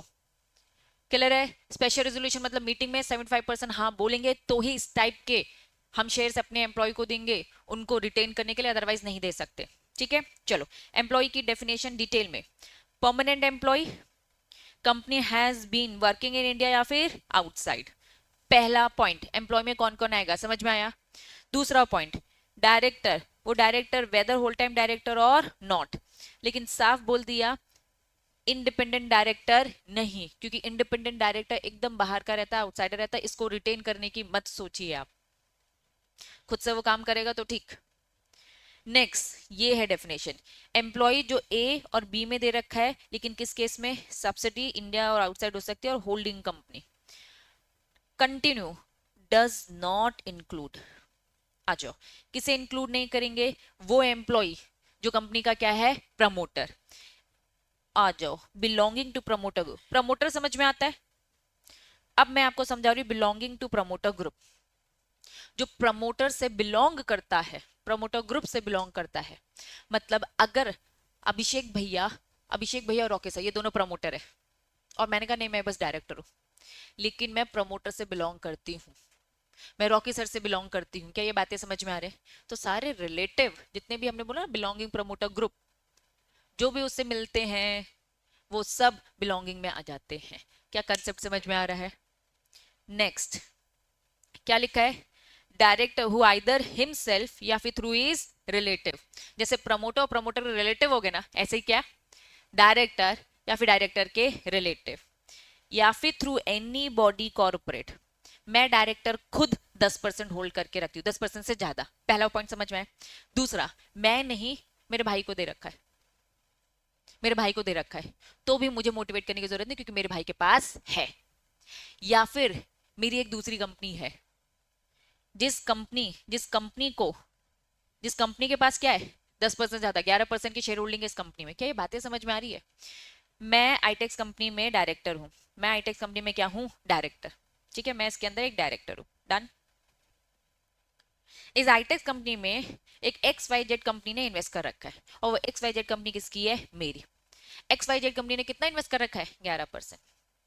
के बात समझ में आ रही है? या तो डायरेक्टर हिमसेल्फ, लैंग्वेज रीड करो, या तो डायरेक्टर हिमसेल्फ 10%, 11% होल्ड करके बैठा है, या तो डायरेक्टर का रिलेटिव 11% होल्ड करके बैठा है, या फिर डायरेक्टर ने अपनी बॉडी कॉर्पोरेट के थ्रू, ये जो एक्स वाई जेड है ना, उससे होल्ड करवा के रखा है, डायरेक्टली या indirectly, more than 10% of the outstanding equity share of the company. Language समझ में आ गई क्या?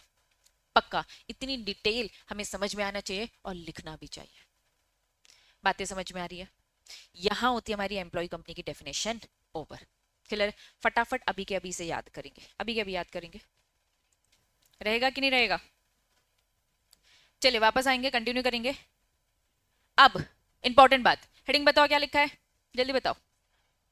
छोटा सा लिखा है स्टार्टअप कंपनी, चलिए समझते।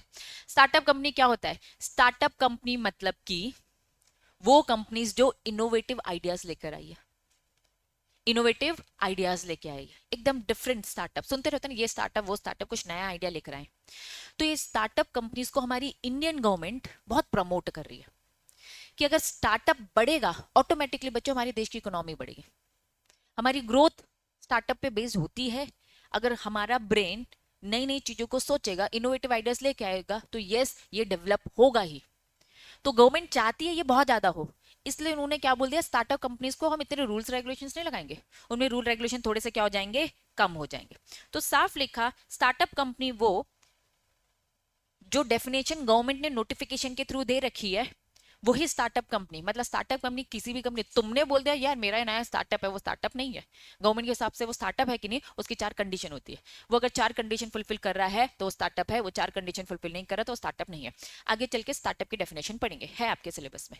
अब ये समझो कि startup as per government notification, अगर आपकी कंपनी है तो साफ उन्होंने बोला क्लॉज 1 और क्लॉज 2, सब क्लॉज 1 एंड 2 जो कंडीशन मेंशन है, shall not apply 10 years from the date of its incorporation और registration। सब क्लॉज 1 एंड 2 क्या है? सब क्लॉज 1 एंड 2 जरा मुझे बताओ, जरा देखो सब क्लॉज कौन से वाले पॉइंट? प्रमोटर और वो डायरेक्टर, प्रमोटर और डायरेक्टर, प्रमोटर और उसके साथ कौन था? Belonging to promoter group. Director खुद या डायरेक्टर का रिलेटिव या फिर डायरेक्टर किसी कंपनी के थ्रू, बॉडी कॉर्पोरेट के थ्रू 10% से ज्यादा होल्ड करती है। इनको क्या बोला? तुम एम्प्लॉय की डेफिनेशन में नहीं हो। स्टार्टअप कंपनीज में क्या बोला? दो ना भाई इनको, इनको रखो मोटिवेट, प्रमोटर को भी मोटिवेट करो, उनके रिलेटिव को भी, सबको। इनके पास अगर 10% ज्यादा है, क्योंकि मेरा 20% है और आईटेक्स एक स्टार्टअप है, आईटेक्स अगर एक स्टार्टअप है तो वो मुझे शेयर इश्यू कर सकते, ये एक्सेप्शन है। क्या ये बात समझ में आ रही है? लॉजिक क्या है, रीजन क्या है? इनमें हम कंप्लाइंसेस लॉ थोड़े से कम अप्लाई करते, क्यों? ताकि गवर्नमेंट इन्हें प्रमोट कर सके। कितने साल तक, कितने साल तक? 10 साल। जिस दिन आपका इनकॉर्पोरेशन हुआ वहां से 10 साल तक आप इसॉप दे सकते हो इन प्रमोटर को। जैसे ही 10 साल कंप्लीट हुए अब आप नहीं दोगे, अब आप नहीं दोगे, प्रमोटर को भी नहीं दोगे, उस डायरेक्टर को भी नहीं दोगे जिसके पास 10% से ज्यादा है। कंसेप्ट समझ में आया? तो ये इसका एक्सेप्शन है, याद रहेगा, केस स्टडी में आ जाएगा। एबीसी एक स्टार्टअप है और उन्होंने अपने प्रमोटर को दे दिया है। आपका आंसर क्या होगा? इसॉप सही है कि गलत है? सही है कि गलत है? स्टार्टअप कंपनी है तो सही ही है, लेकिन कंडीशन क्या है कि इनकॉर्पोरेशन से 10 साल होने चाहिए। अगर आपकी कंपनी में डेटा दे रखा है तो वेरी गुड, नहीं तो खुद से अज्यूम करो। हम अज्यूम कर रहे हैं ये स्टार्टअप कंपनी और इसके 10 साल नहीं हुए तो ये दे सकती है। डेटा दिया है तो उसको अकॉर्डिंग आंसर करो।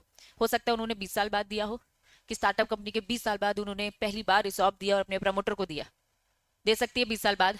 नहीं, डिपेंड करता है केस क्या पूछा गया है। बात समझ में आ रही है? चलिए, अब यहाँ पे पूरा कंसेप्ट आपका इसॉप का कंप्लीट होता है। अब दीदी ने तो लिख दिया यहाँ पे आरबीएस रीड बाय स्टूडेंट, ठीक है, समझो। एक्सप्लेनेटरी स्टेटमेंट मतलब क्या? जनरल मीटिंग में मुझे एसआर पास करवाना है, जनरल मीटिंग में क्या करवाना है? एसआर पास। घर पे गया नोटिस, घर पे क्या गया? नोटिस। सिंगल नोटिस गया क्या?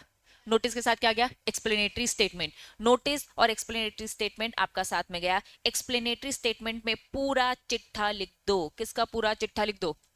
स्टॉक ऑप्शन प्लान के बारे में सब बता दो। घर से सब रीड करके आएंगे और यहां पे आके सीधा वोट होगा। सोचो, इमेजिन करो तुम्हें कुछ नहीं पता घर से, और यहां पर पहले मैं तुम्हें बता रही हूँ, मैं इसॉप देने का सोच रही हूँ, तो तुम्हारी 10 घंटे की मीटिंग तो स्टार्टिंग में क्या होगा? इसॉप समझाने में लग जाएगा मुझे, किसको दे रही हूँ, क्यों दे रही हूँ। तो ये सब यहाँ मीटिंग में नहीं समझाना है, मीटिंग में आके बस क्या करना है? वोट करना है। और अगर किसी को डाउट है तो डाउट डिस्कस करना है। घर पे हमने नोटिस दे दिया था, 2 डॉक्यूमेंट दिए थे, घर पे नोटिस दे दिया था और क्या दे दिया था? एक्सप्लेनेटरी स्टेटमेंट, जिसमें हमने एक्सप्लेन कर रखा है इसॉप क्यों दे रहे हैं, किसको दे रहे हैं, क्या जरूरत है, ये सब हमने आपको पहले एक्सप्लेन कर दिया थ्रू एक्सप्लेनेटरी स्टेटमेंट। घर से पढ़कर आओ।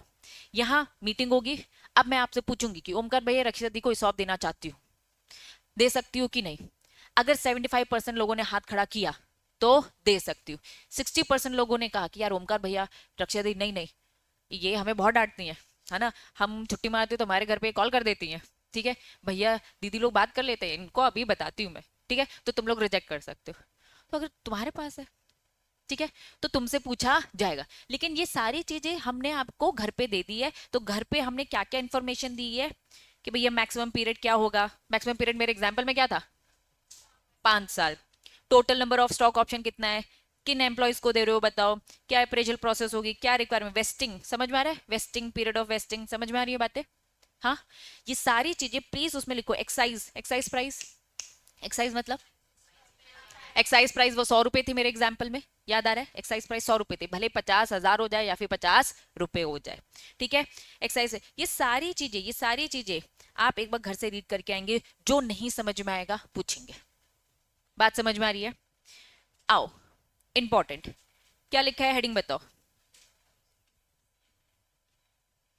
चलिए, आज मैंने जो 100 रुपए डिसाइड किया, समझेंगे, pre pricing in conformity with the accounting policy. आज मैंने 100 रुपए डिसाइड किया, भविष्य में वो 50,000, 50 रुपए कुछ भी हो सकता है, मेरे एग्जाम्पल के अकॉर्डिंग, ठीक है। उस एग्जाम्पल को कंटिन्यू करेंगे। ये 100 रुपए मैंने कैसे डिसाइड किया, कंपनी की अपनी खुद की मर्जी, कंपनी फ्री है, कंपनी को जो प्राइस रखना है रखे। Freedom to determine the excise price, company के पास क्या है, फ्रीडम है। आपको 100 रुपए रखना है, 50 रखना है, 30 रखना है, 70 रखना है, 90 रखना है, आपकी मर्जी, कंपनी आपकी मर्जी। लेकिन बस हमारी एक कंडीशन है, ऐसे मनमानी मत करना।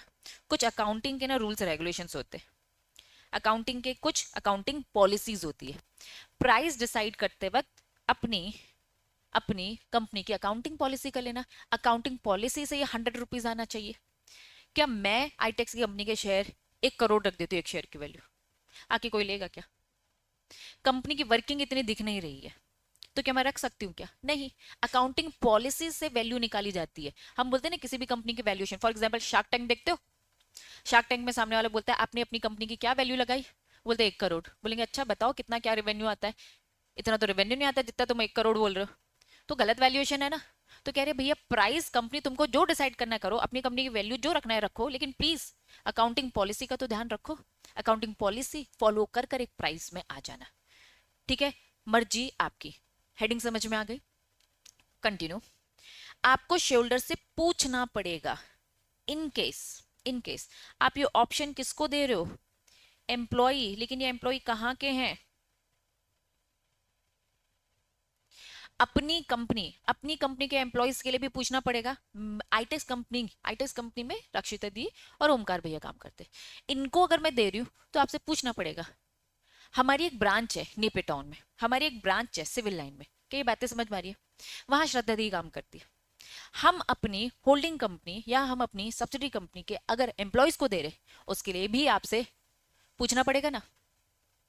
क्या बात समझ में आ रही है? अगर ये ऑप्शन एम्प्लॉय को दे रहे, वो एम्प्लॉय कहाँ का है, सब्सिडी कंपनी का है, या एम्प्लॉय कहाँ का है, होल्डिंग कंपनी का है, उसके लिए भी पूछना पड़ेगा, अपने एम्प्लॉयज के लिए भी पूछना पड़ेगा, उनके लिए भी पूछना पड़ेगा।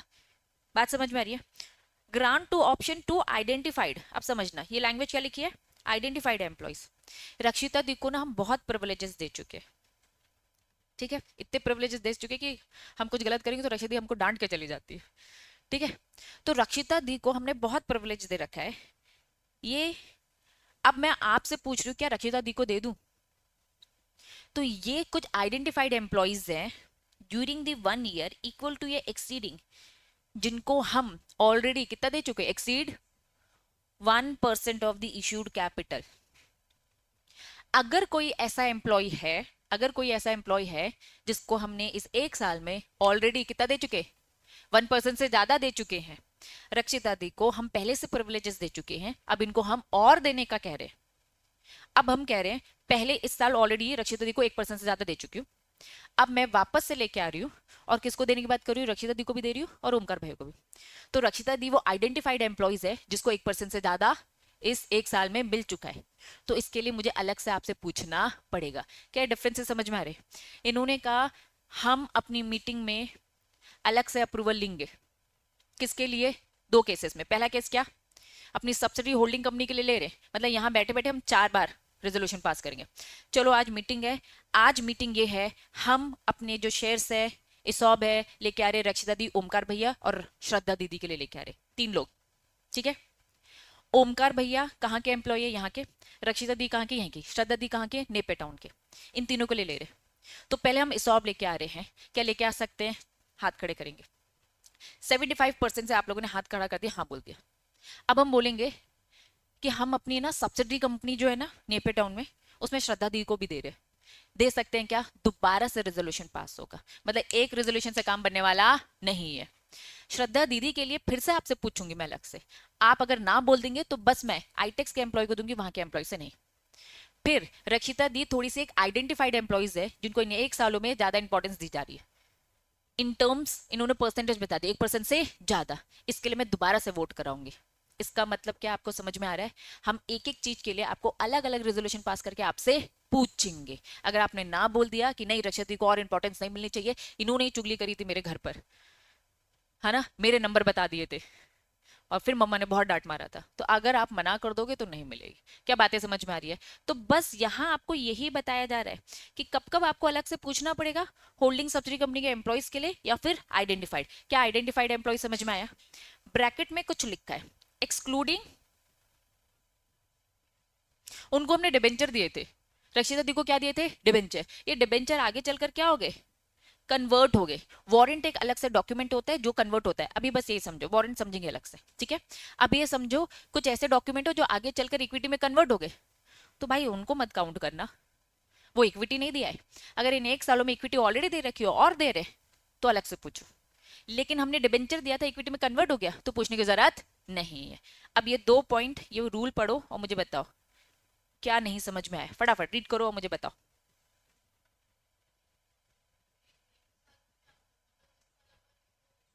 इसी साल की बात हो रही है, उसी साल की बात हो रही है। नहीं, 4 साल पहले 5 साल पहले नहीं, इतनी फ्रिक्वेंटली हम दे रहे हैं, ये है इश्यू। ठीक।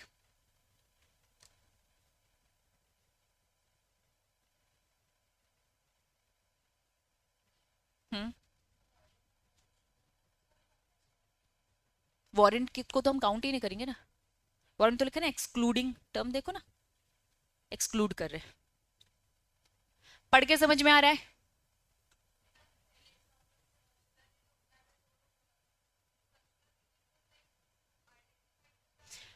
पहला रेजोल्यूशन, इसॉब लेके आ सकते हैं क्या, सबने बोला हाँ। दूसरा रेजोल्यूशन, रक्षिता दी, ओमकार भैया, हमारी कंपनी और श्रद्धा दी बाहर, तो श्रद्धा दीदी के लिए अलग से पूछो। मतलब दूसरा रेजोल्यूशन श्रद्धा दीदी के लिए लेके आ सकते हैं सब्सिडी कंपनी के, आपने बोला हाँ। अब ओमकार भैया के लिए तो हाँ हो ही गया पहले रेजोल्यूशन कारण, क्योंकि वो नॉर्मल एम्प्लॉयज थे। रक्षिता दी क्योंकि आइडेंटिफाइड है, अलग से तीसरा रेजोल्यूशन उनके लिए पास किया जाएगा। यस। अगर वो नॉर्मल होती तो पहले केस में हो जाता, और श्रद्धा दी 2 बस होते, लेकिन रक्षा दी नॉर्मल नहीं है, तो इसलिए वो पहले वाले में कवर नहीं हो रही है, तीसरा उनके लिए स्पेशली किया जाएगा। समझ में आया, पक्का। चलिए नेक्स्ट हेडिंग क्या लिखा है, वेरी मतलब, वेरी करना मतलब variety, vary, changes. Varying the terms of the ESOP, इसका मतलब क्या है, वेरी होना मतलब चेंजेस, वेरी होना मतलब चेंजेस। इसॉप में आज रेजोल्यूशन पास करवा लिया है, तुम लोगों ने हाँ बोल दिया, मैंने सारी टर्म्स एंड कंडीशन बता दी, रक्षिता दी को दे रही हूँ, इतना दे रही हूँ, ये सब। अब क्या कर रही हूँ, चेंज कर रही हूँ। क्या चेंजेस कर सकते हैं, स्पेशल रेजोल्यूशन पास करो, फिर से पूछो। मैंने 4 बातें बताई थी कि इसॉप जो इशू करूंगी उसमें ये 4 बातें हैं। अब तुमसे पूछ रही हूँ, या 4 बात में से ये 4वीं वाली जो बात है ना, उसको मैं चेंज करना चाह रही हूँ, तो अगर आप अलाउ करोगे तो हो जाएगा, आप कहोगे नहीं वही पुरानी बात, तो फिर नहीं। तो स्पेशल रेजोल्यूशन पास करना होगा कोई भी चेंजेस के लिए। कंपनी में by special resolution very the terms of the shop, variation is not, कभी भी वेरिएशन क्या नहीं होने चाहिए, प्रिजुडाइज मतलब क्या होता है, हार्मफुल, हार्मफुल नहीं होने चाहिए in the interest of the option of the holder. जिन एम्प्लॉयज को हम दे रहे हैं उनके फेवरेबल होने चाहिए। फेवरेबल मतलब क्या, फॉर एग्जाम्पल 100 रुपए का था और महंगा कर देते, फेवरेबल है, नहीं, ऐसी बातें नहीं कर सकते। ऐसी चीजें करिए, मैंने कहा पहले 5 साल का टर्म्स एंड कंडीशन था, अब एक काम करते 10 साल का कर देते, फेवरेबल है क्या, नहीं। आप चेंजेस, आपको चेंजेस करना अलाउड है टर्म्स एंड कंडीशन में, जो भी डिसाइड करती, लेकिन वो फेवरेबल, 100 रुपए की चीज 90 कर दो, 5 साल की चीज 4 साल कर दो, फिर फेवरेबल चेंजेस हो सकते हैं, है ना, उनके लिए हार्मफुल नहीं होने चाहिए। Concept clear. पहला क्वेश्चन, क्या चेंजेस हो सकते हैं? यस और नो? हाँ, लेकिन थ्रू स्पेशल रेजोल्यूशन। और जो भी चेंजेस होंगे क्या होंगे? उनके इंटरेस्ट के लिए होंगे। एग्जाम्पल, सस्ता कर सकते हो, साल कम कर सकते हो, महंगा नहीं कर सकते, साल ज्यादा नहीं बढ़ा सकते, टर्म्स एंड कंडीशन और स्ट्रिक्ट नहीं कर सकते। कंसेप्ट क्लियर है? नेक्स्ट हेडिंग आओ। क्या होता है वेस्टिंग पीरियड, बताओ। कितने टाइम के लिए काम करना है? ऊपर हेडिंग में ही साफ बोल दिया, वेस्टिंग पीरियड कम से कम 1 साल रखो। मेरे एग्जाम्पल क्या थे? 3 साल, 5 साल। भाई मुझे इतने साल तो रोकना है, 1 साल तो एम्प्लॉय खुद ही रुक जाएगा। ठीक है, तो लॉ बोलता है आप ऐसे नहीं कर सकते बस 10 महीने काम करो शेयर मिल जाएगा, ऐसे टर्म्स एंड कंडीशन नहीं रखोगे। कम से कम आपको क्या करना है? 1 साल तो रखना पड़ेगा। ठीक है, तो लिखा है अपने हिसाब से, मर्जी है, लेकिन क्या बोला? 1 साल से कम नहीं। मिनिमम 1 साल तो वेस्टिंग पीरियड रखना है। Minimum period 1 year between the grant, grant समझ में आ रहा है? ग्रांट ऑफ ऑप्शन और वेस्टिंग ऑफ दी ऑप्शन। ठीक है, जब भी आपने ऑप्शन दिया वहां से 1 साल तो कम से कम रखिए। चलिए ये तो समझ में आ गई, ये समझते अब थोड़ा सा। क्या लिखा है, हाईलाइट किया ब्लू कलर से? मर्ज्ड और अमलगमेटेड। क्या मर्जर अमलगमेशन समझते हैं? आप हो ए कंपनी, आप हो B company, A B company साथ में मिलकर काम कर रही है, दैट वाज कंपनी का क्या हो गया? मर्जर। या फिर और दूसरे टर्म में कंपनी का क्या हो गया? अमलगमेशन। कंसेप्ट क्लियर है? इस कंपनी ने, ए कंपनी ने बोला अब हमें काम नहीं करना है, हम बी कंपनी के साथ मिलकर काम करेंगे। तो आज से न्यू कंपनी बनती है क्या? A B company. A company transferor और ये ट्रांसफरी। ए कंपनी खत्म आज से। लेकिन इस ए कंपनी ने बोला था हम 3 साल का, 3 साल का हमने ESOP इशू किया। ए कंपनी ने कितने साल का ESOP इशू किया? 3 साल। ये सारे एम्प्लॉय ने अभी 1 साल काम किया है, ESOP इशू करने के बाद 1 साल काम किया। ठीक है, और उस 1 साल के बाद ये कंपनी क्या करती है? आपके साथ मिलकर काम करने का सोचती है। तो जितने भी एम्प्लॉय इसमें मिस्टर ए, इसमें XYZ 3 एम्प्लॉयज थे जिन्होंने ऑप्शन लिया, तो वो जब इस कंपनी में कंटिन्यू करेंगे तो 1 साल अगर उन्होंने काम कर लिया है तो इनकी काउंटिंग कहां से चालू होगी? उनको अब कितने साल और काम करना है? 2 साल। 1 साल प्लस 2 साल हम कंसीडर कर लेंगे, एडजस्ट कर लेंगे कि आपके 3 साल कंप्लीट हो गए हैं। आपको इस ए बी कंपनी के क्या मिलेंगे? इक्विटी शेयर मिलेंगे। क्या ये बात समझ में आ रही है? अगर आप इस कंपनी के एम्प्लॉय थे और आपकी कंपनी खत्म होकर इस कंपनी के साथ मिलकर काम करिए, और यहाँ के एम्प्लॉय ने अभी 1 साल काम किया है, तो बाकी के 2 साल इस कंपनी में अगर वो कंटिन्यू करेंगे तब भी आपकी कंपनी को इनको ESOP देना पड़ेगा। कंसेप्ट समझ में आ रहा है? इसमें केस स्टडी पूछ लिया जाता है इतनी छोटी छोटी बारीक सी चीजों में। क्या ये बात समझ में आ रही है? तो साफ बोला उन्होंने, अमलगमेटेड कंपनी में साफ साफ एडजस्टमेंट कर लिया जाता है। किसका?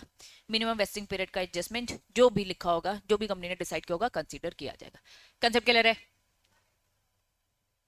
चलो, दो कंपनी है, ए कंपनी बी कंपनी। ये कंपनी कह रही है भैया आज से हम तुम्हारे साथ, हमारी कंपनी खत्म, लेकिन हमारी एक दिक्कत है। दिक्कत क्या? हमारे एम्प्लॉयज भी आपके साथ इस कंपनी में आएंगे, लेकिन इन एम्प्लॉयज को हमने रोकने के लिए वादे किए थे।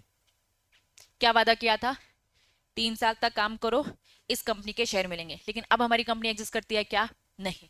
अगर हमारी कंपनी अब नहीं है तो हमारे एम्प्लॉय का क्या होगा? लॉ बोलता है कोई घबराने की बात नहीं है। आपके एम्प्लॉय ने अभी कितने साल काम किया? कितना साल काम किया? 1 साल। बस यहां आकर उन्होंने और काम कर लिया तो पूरे 3 साल हम कंसीडर करेंगे, 1 साल पुरानी कंपनी में और 2 साल न्यू कंपनी में। लेकिन शेयर किसके मिलेंगे ये बताओ? न्यू कंपनी के। ये कंपनी खत्म, इसके मिलके लेके क्या करोगे? ये तो खत्म है ना। तो न्यू कंपनी के, एबी कंपनी के नाम का शेयर सर्टिफिकेट आएगा और आपको मिलेगा।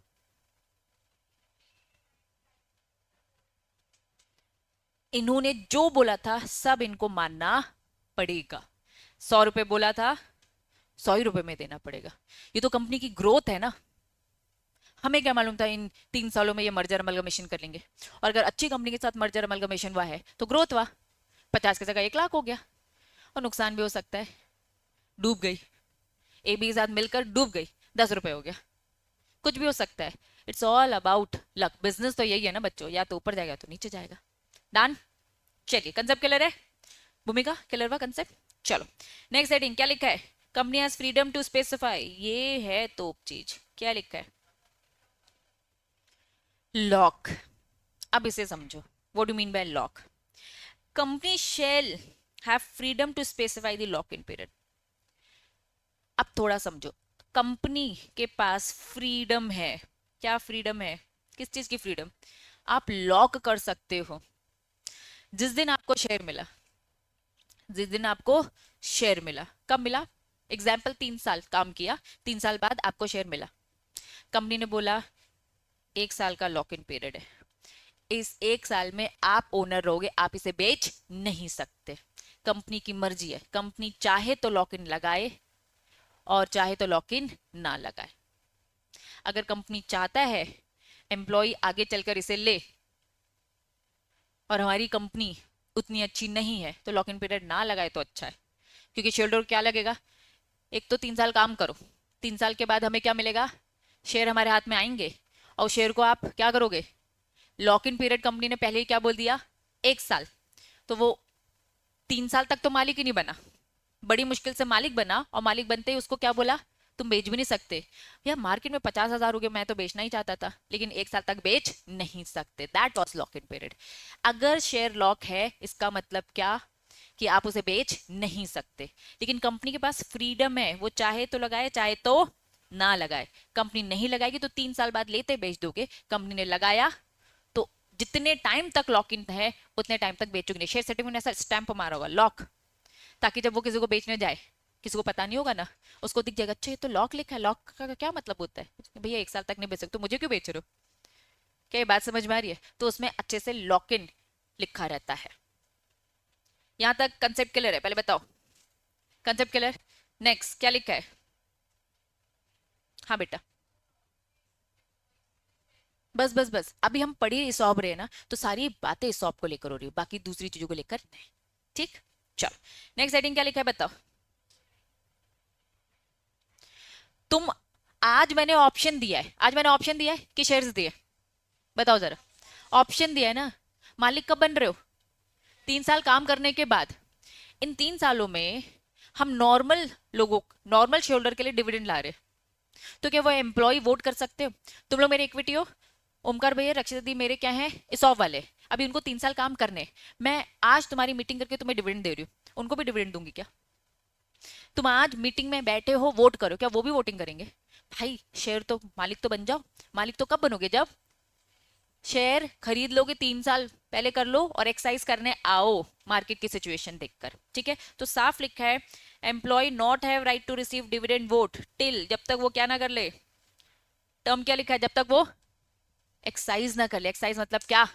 ऑप्शन लेने आ ना जाए। ठीक, एक्सरसाइज करना सिंपल भाषा, परचेज करने आ जाए। सेल पढ़ा था हमने, एक्सरसाइज सेल, तो एक्सरसाइज मतलब क्या, लेने ना आ जाए, परचेज करने ना आ जाए। समझ में आ रहा है? तो डिविडेंड नहीं मिलेगा और वोटिंग राइट नहीं मिलेगा, कब तक? जब तक आपने एक्सरसाइज नहीं किए हैं। अभी तक तो तुम हमारी कंपनी के मालिक ही नहीं बने, शेयर होल्डर के मालिक ही नहीं बने। नेक्स्ट हेडिंग क्या लिखा है? 2 टर्म लिखे हैं, क्या लिखे हैं बताओ? फोर फीचर और रिफंड। फोर फीचर का मतलब बताओ क्या होता है? कैंसिल कर देते और रिफंड बीच में छोड़ के चले जाते। रिफंड मतलब पूरा पैसा वापस। चलिए समझते। The amount if any payable by the employ at the time of grant of option. समझना, 100 रुपए का शेयर था, 100 रुपए का शेयर था, हमने आपसे 30 रुपए पहले ले लिए ऑप्शन देते वक्त। समझना आप सिचुएशन, आज मैंने ऑप्शन दिया है और 30 रुपए तुमसे ले लिए। कितने रुपए लिए? 30 रुपए लिए। रिमेनिंग बैलेंस कितना बचता है? यहां तक तो कोई दिक्कत नहीं। 70 तब देना जिस दिन एक्सरसाइज करने आओगे। 70 कब देना? एक्सरसाइज, एक्सरसाइज का मतलब क्या बताए, परचेज करने आओगे।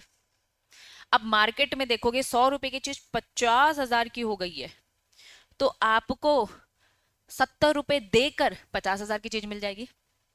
70 रुपए देकर क्या मिल जाएगी? 50,000। एक शेयर की वैल्यू हमने बोला था 100 रुपए में हम खरीदेंगे, तुमने एडवांस स्टार्टिंग में कितना दे दिया? 30 रुपए। जिस दिन 3 साल बाद आते हो तो आपने मार्केट में देखा 50,000 हो गया, तो अब आप क्या करोगे? 70 रुपए दोगे, 30 पहले दे चुके, 100 रुपए कंप्लीट, यस आपके हो गए वो शेयर डन। या फिर मार्केट में क्या हो गया? 50 रुपए। अब मुझे बताओ एक्सरसाइज करोगे क्या? नहीं कर रहे ना एक्सरसाइज, तो 30 रुपए भी भूल जाओ। 30 रुपए भी क्या है? भूल जाओ। क्या ये बातें समझ में आ रही है? तुम्हें क्या लगेगा यार 70 रुपए देकर कितनी वैल्यू लेने वाले, 50 की। तो भाई इससे अच्छा कितने का लॉस हो जाएगा, 30 रुपये। अगर मान लो तुम लोग ना नहीं नहीं दीदी खरीदेंगे, 30 रुपये भी दे चुके हो, ठीक है, और अब 70 और दोगे 50 की वैल्यू के लिए, तो आप मुकर जाओगे, आप एक्सरसाइज नहीं करोगे। आपकी मर्जी है, कर सकते हो नहीं कर सकते हो, आपकी मर्जी, ठीक है। तो यहां इन्होंने ये बोला है, अब लैंग्वेज रीड करूं, सुनना। Amount if any payable by the employ.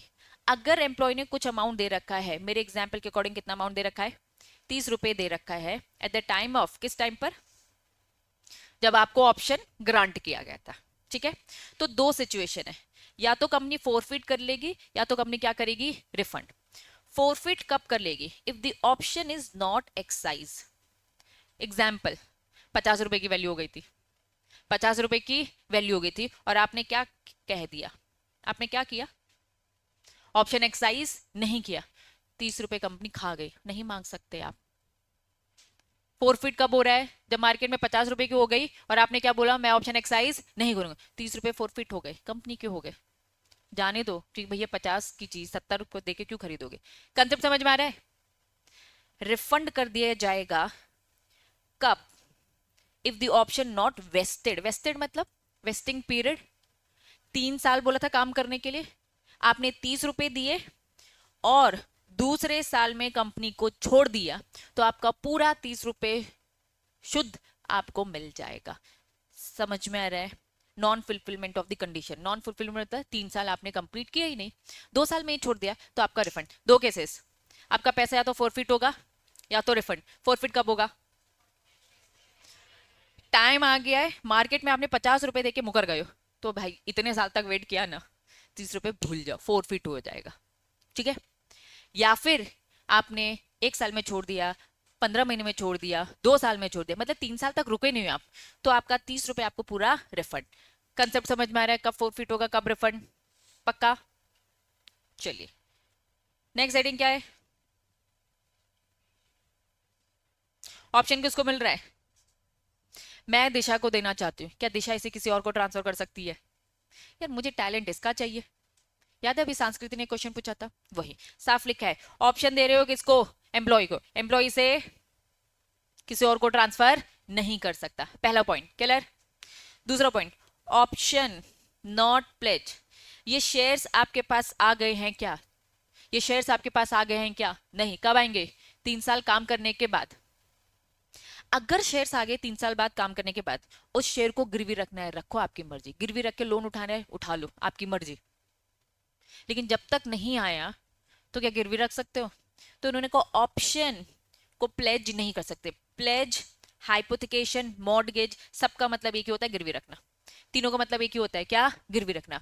आप इस ऑप्शन को गिरवी नहीं रख सकते, क्योंकि ये अभी ऑप्शन है, ये ऑप्शन अभी आपका हुआ नहीं है। एक बार मालिक बन जाओ, उसके बाद जो करना है करो, गिरवी रखना है गिरवी रख लेना, ट्रांसफर करना है कर लेना है। बच्चों ट्रांसफर तब करोगे जब मालिक बनोगे, गिरवी तब रखोगे जब मालिक बनोगे, क्योंकि ये अभी ऑप्शन है, इसलिए इसे बेचा नहीं जा सकता, इसे गिरवी नहीं रखा जा सकता। गुड, वेरी गुड क्वेश्चन है ना। आगे चल के इस क्वेश्चन को याद रखना, लॉक इन पीरियड में गिरवी रख सकते कि नहीं रख सकते, एक्चुअल में उसमें एक्सेप्शनल, जनरल रूल है, एक्सेप्शन है, वो डेप्थ तभी समझो तो अच्छा है। अभी समझाने जाऊंगी बाकी 4 कंफ्यूज हो जाएंगे, बाद में समझेंगे, लेकिन याद रखना अपना डाउट, ठीक है। चलो पहले बताओ, ऑप्शन, ऑप्शन है जब तक मालिक नहीं बने हो तब तक क्या नहीं कर सकते,